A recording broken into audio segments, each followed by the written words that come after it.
লিখেছেন দূরবীন শাহ, বাংলাদেশ বেতার, সিলেট।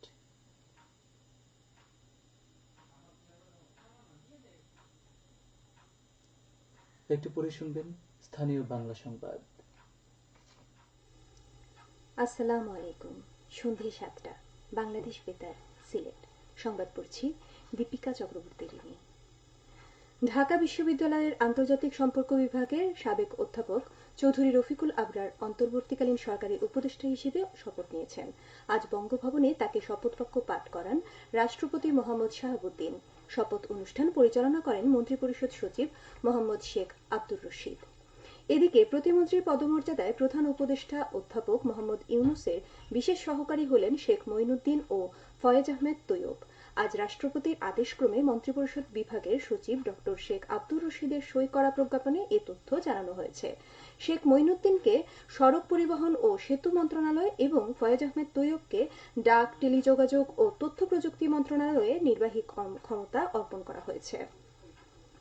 সারা দেশের মতো সিলেটেও আগামীকাল পালিত হবে জাতীয় পাট দিবস। উৎপাদন বৃদ্ধির মাধ্যমে পাট শিল্পের হারানো গৌরব ফিরিয়ে আনা এবং জনগণের কাছে পাট পণ্যকে জনপ্রিয় করে তোলার লক্ষ্যে প্রতি বছর দিবসটি পালিত হচ্ছে। মূলত পাট শিল্পের পুনরুজ্জীবন ও আধুনিকায়নের ধারা বেগবান করা, অভ্যন্তরীণ ও আন্তর্জাতিক বাজারে পাটের চাহিদা বৃদ্ধির জন্য ব্যাপক প্রচারণার লক্ষ্যে পালিত হয় দিবসটি। এ উপলক্ষে সরকারি বেসরকারি উদ্যোগে নানা কর্মসূচি পালিত হবে। গ্রাম আদালত সক্রিয়করণের লক্ষ্যে কমিউনিটি মতবিনিময় সভা ও ভিডিও শো অনুষ্ঠিত হয়েছে আজ হবিগঞ্জ লাখাই উপজেলার বামুই ইউনিয়নে। মতবিনিময় সভায় সভাপতিত্ব করেন চেয়ারম্যান আজাদ হোসেন ফুরুক।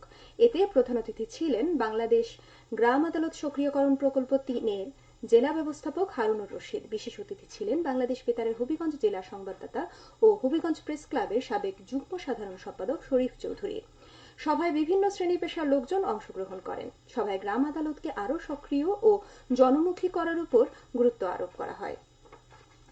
মৌলভীবাজার জেলায় পর্যটন শিল্প বিকাশে করণীয় শীর্ষক সেমিনার অনুষ্ঠিত হয়েছে আজ জেলা প্রশাসকের সভাকক্ষে। এতে প্রধান অতিথি ছিলেন জেলা প্রশাসক মোহাম্মদ ইসরাইল হোসেন।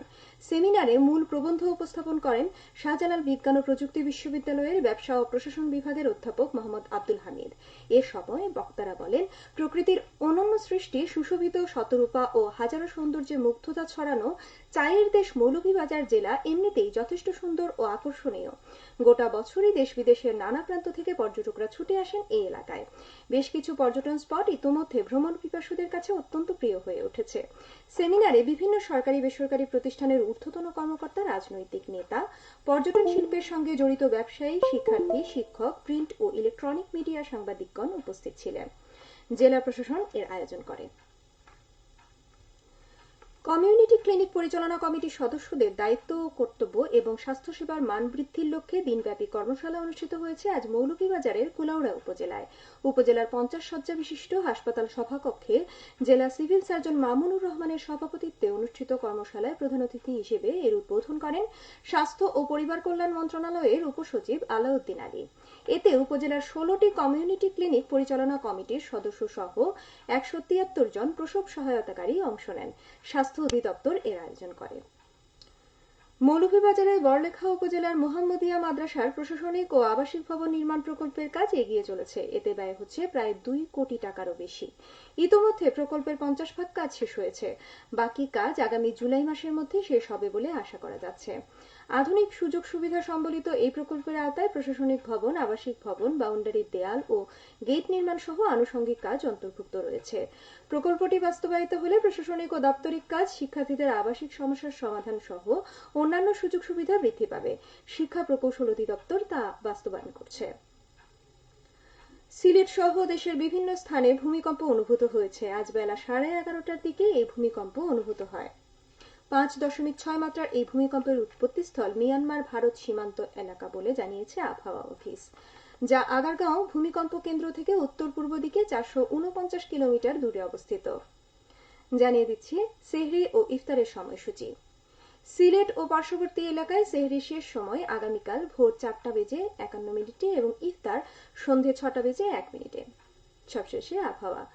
রাত 1টা পর্যন্ত পূর্বাভাসে বলা হয়েছে সিলেট সহ পার্শ্ববর্তী এলাকার জন্য কোনো সতর্কবাণী নেই এবং কোনো সংকেতও দেখাতে হবে না। আজ সিলেটের সর্বোচ্চ তাপমাত্রা ছিল 30.5 ডিগ্রি এবং সর্বনিম্ন 17.5 ডিগ্রি সেলসিয়াস। বাতাসে আর্দ্রতা ছিল সকালে 57 এবং সন্ধ্যায় 35%। আগামীকাল সিলেটে সূর্যোদয় হবে 6:10 এবং অস্ত যাবে 5:57। সংবাদ শেষ হলো। পরবর্তী স্থানীয় সংবাদ প্রচারিত হবে আগামীকাল সকাল 8:10।